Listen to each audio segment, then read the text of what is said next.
you have to notice that the opening debate has talked up, because the discussion about the politicization is about the benefits of like politicization is going to happen anyway in both sides of the house. Because if we still give it to vote, people that have like political ideology and they still vote on the basis of political party anyway, still have this ideology on both sides of the house, still going to exist even if we put both have this ideology of politics, right? And also the discussion about solving the more problems such as like child abuse or like things like partying. If like the problem is about child abuse, we still solve it through criminal justice system. It's not exclusive. Things like partying is so trivial, the benefit is like almost non-existent anyway. I think that CO comes to this debate in a more strategic approach. We appreciate that talking about how this church needs to be pandering into the minority, needs to be more inclusive, and our CG's identity is going to directly clash with that. Because in CG we are going to discuss what is the actual definition of good Catholic institution and what is the definition of being a good pope.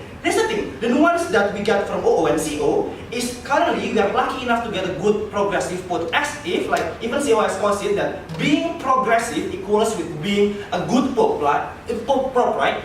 We don't think so. We think that the definition of good pope and good Catholic institution is all about accommodating the majority and the common false interpretation is jalan. The reason why accommodating to the majority is because the majority is the one that execute the practices and feels that ultimate personal connection with their Catholic institution. The majority is also the one that sacrifice so many things and contribute to the proliferation of Catholic institution by going to church every Sunday, for example, or by giving uang persembahan to proselytize people in rural area to give better influence and better outreach to the Catholic studies in general. That is to say, even if we had to a certain extent the minority as CEO trying to talk about, we think it's justified, ladies and gentlemen. We have three reasons for that. The first reason is because Catholic institution couldn't provide safe space for everyone, right? When we give safe space to the majority, we hurt the minority. When we give safe space to the minority, we hurt the majority. Therefore, the tipping point of you should give the safe space on the basis of which sides give the most contribution on you and which sides on the basis of utilitarianism should be protected. It is always about the majority. But secondly, we think that no, the minority can have any other alternative aside of Catholic institution. For example, they can go to their gay community to seek for like personal protection from the gay fellow communities and gay members, for example. And also, before they join this Catholic institution, they already know they already consent to the harms of being included in the Catholic institution, right? They already know that to a certain extent, the Catholic institution is conservative, and they enter it anyway. It means they consent to the harms, ladies and gentlemen.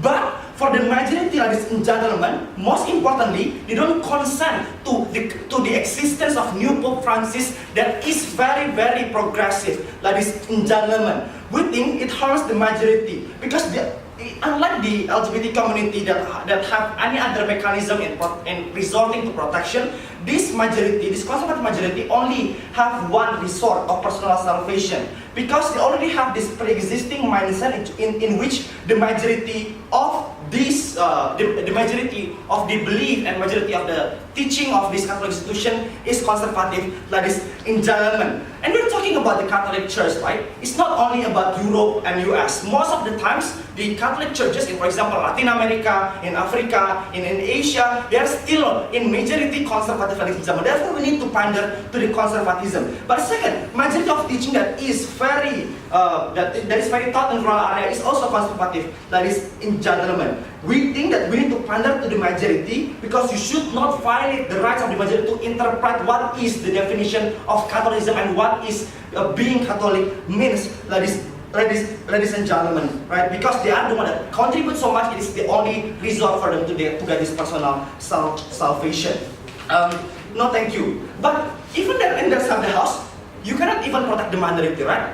Exactly. But I think like Kushay have like contradict his own point about people's infallibility, in which like what Pope said is always true. If what Pope said is always true, which is that Pope Francis, it is very progressive, therefore everyone will be progressive, right? But the fact that he also bring the problem that majority of the Catholic institution is still conservative, it means that people's infallibility argument coming from Kushay is not working, because even if the Pope Francis is progressive and telling to you that progressive value is something that should be adhered, but he still said that majority problem is still conservative. People's infallibility problem still exists on the other side of the house. It is a concession that the majority is still conservative, and we need to pander to that, right? No, thank you. But even the minority, exactly, because even if there is statement coming from this coming from the Pope saying that you have to protect the minority is still not protected anyway, right? Because the majority of people still believe that you are allowed to hate minority, you are allowed to hate LGBT movement, ladies and gentlemen. Therefore, on this of the house, the harms will be on two groups,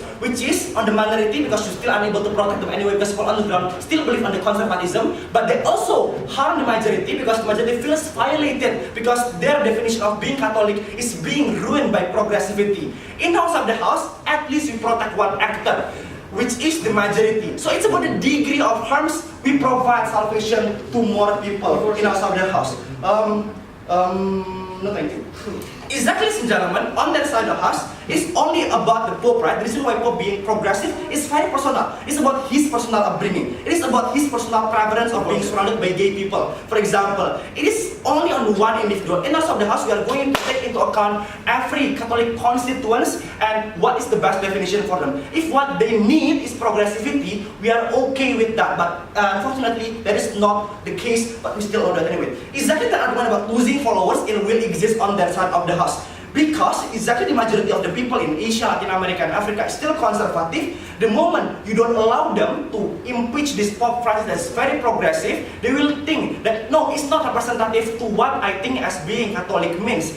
They will hate this Catholicism because the new Catholic is not something that they have been envisioned for a long time of what being Catholic, which is being conservative, because Pope Francis is very progressive, right? Exactly the argument coming from Ahmad Kushay about church attendance right now is dominated by old people that's conservative. Therefore, on the side of the house, these old people will be less likely to engage in this Catholicism. And also about pandering into the new millennials. Within that new millennials, first of all, why our obligation is to protect these new millennials, like considering the fact that the one contribute so much is the old people that have lived long. But second of all, currently new millennials doesn't like opt into religion anywhere, right? There is no need to pander to them. We have never been so proud to propose.